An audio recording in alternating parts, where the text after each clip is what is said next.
पिछले कुछ दिनों में त्रिपुरा पुलिस ने लॉयर्स, जर्नलिस्ट और शायद दुनिया में पहली बार 100 से भी ज्यादा सोशल मीडिया यूजर्स के ऊपर यूएपीए चिपटा दिया।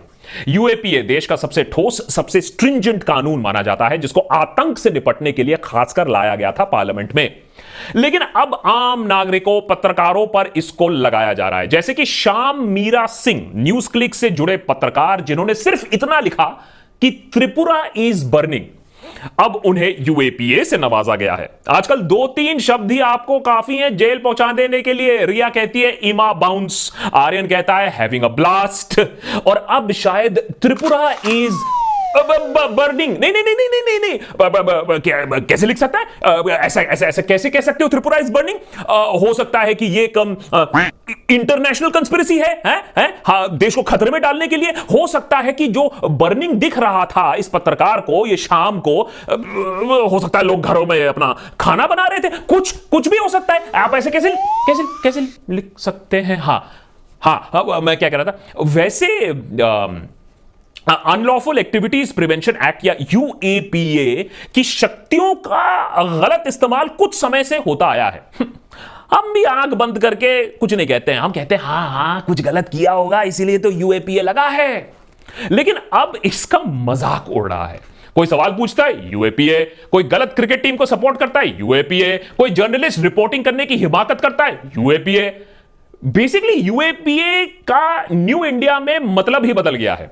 ज्यादा सवाल पूछोगे, ज्यादा फुदकोगे, ज्यादा सच को खोदने की कोशिश करोगे, लगा देंगे तुम पे यूएपीए, माने उल्टा आप पर ही अटैक मास्टर स्ट्रोक है। वैसे सीरियसली ये लॉ क्या है और उसका लाभ सरकार कैसे उठा रही है, ये हम आपको पहले ही एक डिटेल्ड एपिसोड में बता चुके हैं, और अब इसका सच दबाने के लिए इस्तेमाल किया जा रहा है। दिल्ली से 4 लॉयर त्रिपुरा गए एक फैक्ट फाइंडिंग मिशन पर कि भाई देखे तो अक्टूबर एंड में ये जो वायलेंस हुआ था ये सच्ची में था, कितना था।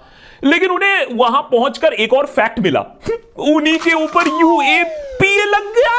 नहीं, मैं कह रहा हूं हो सकता है वो लॉयर्स त्रिपुरा की अपार शांति, एकता, उसको भंग करने के लिए वहां गए हो।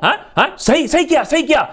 कोई छोटा मोटा चार्ज नहीं लगाया, सीधा यूएपीए लगा दिया है। जो भी सरकार को कटघरे में लाने की कोशिश करेगा वो एंटी नेशनल है, उस पर यूएपीए लगना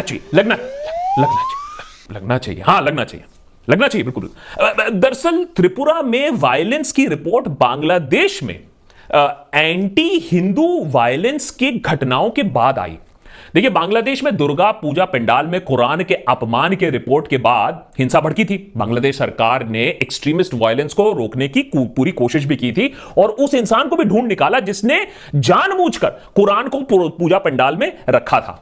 बांग्लादेश में हिंदुओं पर अटैक जो हुआ उसके बारे में हमने आपको एक डिटेल्ड एपिसोड बनाकर वो समझाया था, और यह भी आपको बताया था उस एपिसोड में कि देखिए धर्म में कट्टरपंथी सोच देश को कैसे डुबा सकता है। लेकिन अनलाइक बांग्लादेश, त्रिपुरा में इंसाफ तो दूर, सरकार यह कह रही है कि कुछ हुआ ही नहीं। नहीं, मेरा कहने का मतलब है, मेरा कहने का मतलब है कि कोई प्लान्ड वायलेंस थोड़ा ही ना हुआ है। हाँ, हो सकता है कुछ छोटी मोटी क्लैशेस हुई हैं, और त्रिपुरा पुलिस ने हमें बोला है कि पूरी जांच होगी, निष्पक्ष जांच होगी। हाँ, हमें पूरा विश्वास है कि त्रिपुरा पुलिस अपना काम निष्ठा से करेगी, संकल्प के साथ करेगी। हाँ, वो क्या कह रहा था मैं? हाँ, लेकिन त्रिपुरा में लाई गई जो फैक्ट फाइंडिंग टीम थी और मल्टीपल मीडिया रिपोर्ट्स थी, उसने यह बात साफ प्रमाण कर दिया है कि वहां एक समुदाय विशेष को टारगेट किया गया था। मस्जिद में वैंडलिज्म हुई थी, जुडिशियल प्रोब की मांग हुई थी, और हाई कोर्ट ने वहां इन मीडिया रिपोर्ट्स के बेसिस पर सरकार से जवाब भी मांगा है। तो असली सवाल यह होता है कि वहां लोगों को एकत्रित, मोबिलाइज किसने किया था? वैंडलिज्म और यह अटैक के पीछे हाथ किसका था? अब ये सवाल सरकार को एकदम पसंद ही नहीं है, क्योंकि फिर तो सच का सामना करना पड़ेगा। नहीं, मेरा कहने का मतलब यह है कि सरकार के पास कानूनी अधिकार है सरकार के पास, कानूनी अधिकार है सरकार के पास। Yes, they have the right. हाँ, अरे ये आपका सेक्शन 13 यूएपीए का सेक्शन 13 है। हाँ, वो बताती है that anyone who insights cessation और डिसरप्ट्स द सॉवरेनिटी ऑफ इंडिया, माने देश के टुकड़े टुकड़े करने की जो कोशिश करता है, और कॉजेस डिसअफेक्शन अगेंस्ट इंडिया, माने देश के खिलाफ जो बोलता है, उसके ऊपर एंटी टेरर लॉ लगाया जा सकता है। हाँ, सो सीधा jail, no chance of bail. Government is right, might is right. जय छप्पनेश्वर। हाँ, जय जय जय जय। हाँ ओके, हाँ, तो मैं क्या कह रहा था? हाँ, मैं ये कह रहा था कि अचंभे की बात यह है कि चंद सवालों से, चंद पत्रकारों से हमारे देश के एकता और अखंडता को इतना आजकल खतरा होने लगा है। कैसे इतना कमजोर हो गया हमारा देश? सोचने वाली बात है। वो देश जो हमारे दुश्मनों को हमेशा छक्के छुड़ा देता था, आज 56 इंच 56 मिलीमीटर कैसे बन गया है? सबसे मजे की बात यह है कि 102 सोशल मीडिया अकाउंट्स, जिनमें लगभग सभी एक समुदाय विशेष के लोग हैं, उन पर आरोप है कि वो पोटेंशियली कम्युनल हेट्रेड यानी सांप्रदायिक नफरत फैला सकते हैं। सरकार है या फकीर है, अलौकिक शक्ति है, उन्हें पता है कि कौन बदमाशी करेगा फ्यूचर में। नहीं, हो सकता है ऐसी शक्ति हो सरकार के पास। त्रिपुरा इतना शांत प्रदेश है, वहां की सरकार इतनी सेक्युलर है, तो हो सकता है ना, हो सकता है कि कम्युनल हेट या ट्विटर अकाउंट ही फैला रहे हो सकता है ना सरकार चाहती है कि सारे समुदाय के लोग एक साथ शांति में रहे। हाँ, सरकार सेक्युलर, शांति में, शांति में रहे, शांति रहे। दुख की बात यह है कि जनता छोड़ो, वो तो खतरे में हमेशा रहती है, लेकिन सुप्रीम कोर्ट ने भी कोई खास काम नहीं किया इसके बारे में, कुछ नहीं कहा है। जस्टिस डिलीवरी के बारे में बड़े स्पीचेस दिए जाते हैं सेमिनार में, लेकिन जस्टिस यूएपीए गला घोटा जा रहा है, जस्टिस का गला घोटा जा रहा है, यूएपीए गला घोट रही है जस्टिस का, लेकिन वहां कुछ नहीं। सवाल पूछना, पत्रकारिता करना आजकल एक अपराध सा बन गया है। ये तो फिर या तो फिर एक ही ऑप्शन है, गोदी मीडिया बन जाओ, गोदी में जाके बैठ जाओ, तब कोई टेंशन नहीं है। यूएपीए के पहले और उसके बाद भी ऐसे लॉज थे, रहेंगे। यूएपीए के भाई बहन एनएसए, सेडिशन, सब पार्टीज इसका इस्तेमाल करते आए हैं, सारे पार्टीज ने इसका मजा लिया है।